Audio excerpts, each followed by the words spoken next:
तो दोस्तों, आज हम सुनेंगे बहुत अच्छी कहानी, स्त्री का घर। आपकी आंखें थोड़ी नम करने के साथ साथ आपके दिलो दिमाग पर यह कहानी छाप छोड़ जाएंगी, इसलिए इसे एक बार पूरी जरूर सुने। तुम्हें कितनी बार बताया है, मेरे तैयार होने से पहले मेरा नाश्ता तैयार हो जाना चाहिए।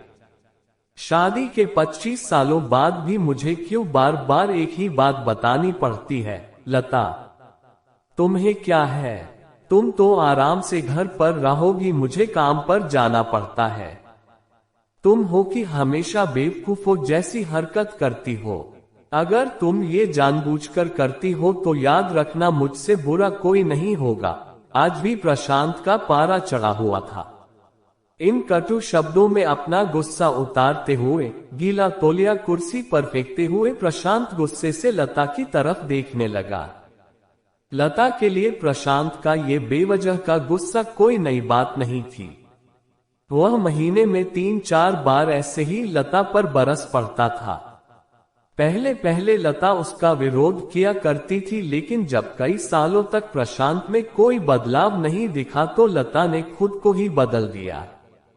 अब प्रशांत के कुछ भी कहने से लता को कोई फर्क नहीं पड़ता था। प्रशांत की हर बात वो चुपचाप सिर नीचे झुकाए सुन लेते थी। शादी के पहले 5 साल तक लता ने पूरी कोशिश की थी कि प्रशांत को बदला जाए, लेकिन फालतू का गुस्सा करना और बाद में लता को भला बुरा कहना, यह मानो जैसे उसकी आदत बन गई थी। कोई भी वाद विवाद होता तो प्रशांत सीधा लता को बोल देता, अगर मैं तुम्हें अच्छा नहीं लगता तो क्यों नहीं चली जाती अपने मायके? क्यों रहती हो मेरे साथ? इतना सब कुछ होने के बावजूद लता प्रशांत के साथ रहती थी, क्योंकि उसे अपनी बेटी की फिक्र थी।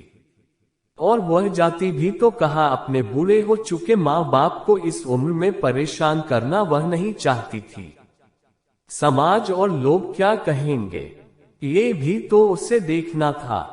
वह इतनी पढ़ी लिखी भी तो नहीं थी कि खुद जाकर कोई नौकरी कर सके और अपना और अपनी बेटी का पालन पोषण कर सके। लता को अब अपनी फिक्र नहीं थी। उसको फिक्र थी तो बस अपनी शादी लायक हो रही बेटी की। लता नहीं चाहती थी कि पति पत्नी के झगड़े की वजह से काव्या डिस्टर्ब हो। काव्या की पढ़ाई पूरी हो चुकी थी, उसके लिए अब शादी के रिश्ते आने लगे थे। कई रिश्तों को काव्या ठुकरा चुकी थी। 2-3 महीने बाद एक अच्छा रिश्ता आया। रिश्तेदारों और पहचान के लोगों ने भी लड़के के बहुत गुणगान किए थे। प्रशांत एक शाम अपनी बेटी के पास बैठकर उससे बताने लगा, काव्या बहुत अच्छा लड़का है, पढ़ा लिखा है, बड़ा घर है, बहुत अच्छी नौकरी है। ऐसे रिश्ते बार बार नहीं आते बेटा, इस बार मना मत करना। काव्या अपने पिता से ज्यादा बात नहीं करती थी। शायद डरती थी या शायद नफरत करती थी, लेकिन आज वो अपनी पूरी हिम्मत इकट्ठा कर बोली, मुझे अभी शादी नहीं करना है पापा। मैं नौकरी करना चाहती हूँ, खुद अपने पैरों पर खड़ी होना चाहती हूँ। हाँ तो उसमें क्या बड़ी बात है? मैंने लड़के से बात की है, वह तुम्हें किसी बात के लिए नहीं रोकेगा। तुम शादी के बाद भी नौकरी कर सकती हो, वह तुम्हें नौकरी के लिए परमिशन दे देगा। प्रशांत बोला, मेरा नौकरी करना या ना करना उसकी परमिशन पर क्यों डिपेंड रहेगा पापा? काव्या ने पूछा, मैं कह रहा हूं ना, तुम्हें किसी भी चीज की कमी नहीं होगी वहां। ऐसे रिश्ते बार बार नहीं आते, इसे ठुकरा मत, बहुत खुश रहोगी तुम वहां। प्रशांत बोला, पापा क्या मैं उतनी ही खुश रहूंगी जितनी मम्मी इस घर में खुश है? काव्या ने तंज कसते हुए कहा, आज तुम्हारी जबान कुछ ज्यादा नहीं चल रही। प्रशांत गुस्से से आंखें बड़ी करते हुए बोला, पापा मुझे शादी ही नहीं करनी है, क्योंकि शादी के बाद अगर वह लड़का आपके जैसा निकला तो मैं क्या करूंगी? मुझे आपके जैसा जीवन साथी नहीं चाहिए जो बिना बात के मुझ पर हमेशा चिल्लाए। मुझे कुछ भी अपनी पसंद का लेना हो तो 10 बार सोचना पड़े, कहीं वह नाराज ना हो जाए। मेरी तबीयत कैसी भी हो उससे परवाह ना हो। रोटी थोड़ी सी मोटी बन जाए तो घर सर पर उठा ले।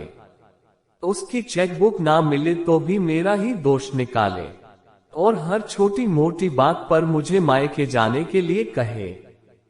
काव्या ने अपना दिल खाली करते हुए पापा से सब कह दिया। प्रशांत का गुस्सा सातवें आसमान पर था, लेकिन उसके मुंह से एक भी शब्द नहीं फूट रहा था। वो काव्या की बातें सुन रहा था। काव्या उतना ही बोलकर चुप नहीं हुई। आज पहली बार वह अपने पापा के सामने इतना कुछ बोल रही थी।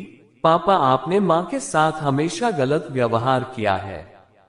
आप अपने ऑफिस का गुस्सा बिना सोचे समझे माँ पर उतार देते हैं, कभी इस बात की परवाह भी नहीं करते कि उन्हें कैसा लगता होगा। आपकी बातें सुन सुन माँ ने अपना स्वाभिमान खो दिया। प्रशांत आज पहली बार अपने किए बर्तावों को महसूस कर पा रहा था। वो इतना ही बोल पाया, जो तुम्हारा मन है वो करो, मैं तो इतना बुरा हूं ना। काव्या ने प्रशांत का हाथ पकड़ा और बोली, पापा, मुझे सिर्फ एक सवाल का जवाब दे दो, क्या आप चाहेंगे कि मेरा पति आपके जैसा हो? अगर आपका जवाब हाँ है तो कर दीजिए मेरा रिश्ता आज ही, और ना है तो मुझे आत्मनिर्भर बनने दीजिए। प्रशांत कुछ भी ना बोल पाया और वहां से चुपचाप बाहर चला गया। आज उसे लता के सामने जाने में शर्म आ रही थी। चलते चलते उसकी आंखों से आंसू बह रहे थे। प्रशांत ने आज से अपने आप को बदलने का निश्चय किया। अगले दिन से लता ने अपने पति में काफी बदलाव देखा। वह सोचने लगी कि जो हिम्मत काव्या ने दिखाए है वो हिम्मत अगर मैं पहले ही दिखा देती तो शायद आज परिस्थिति कुछ और होती। अब काव्या पढ़ लिख कर अच्छी नौकरी करने लगी थी और 3 साल बाद उसके लिए एक अच्छा रिश्ता आया और उसकी विदाई पर प्रशांत बोला, बेटा तू हमेशा खुश रहेगी क्योंकि तेरा पति तेरे बाप जैसा नहीं है। प्रशांत की यह बात सुनकर लता और काव्या की आंखों से आंसू बहने लगे। दोस्तों, हमारे समाज में औरतों को भले ही देवी का दर्जा दिया जाता है, लेकिन वह स्वतंत्रता नहीं दी जाती जो उन्हें देनी चाहिए। उन्हें बचपन से ही बताया जाता है कि वह पराया धन है। स्कूल से आने में देर हो जाए तो पिटाई मिलती है। मोबाइल पर बातें करते हुए दिख जाए या खिड़की से झांकते हुए दिख जाए तो शक किया जाता है। माँ बाप का घर तुम्हारा नहीं है, पति का घर ही तुम्हारा घर है। जीवन भर यह बातें बता बता कर उन्हें ससुराल भेज दिया जाता है, और एक दिन किसी छोटे मोटे झगड़े में ससुराल वालों से उन्हें सुनना पड़ता है कि इस घर को छोड़ दो और मायके चली जाओ। अब आप ही बताओ दोस्तों, ऐसी स्त्रियों का सच्चा घर कौन सा? आखिरकार वह किस घर को अपना कहें? अगर आपको हमारी कहानी पसंद आई तो हमारे चैनल को सब्सक्राइब करें।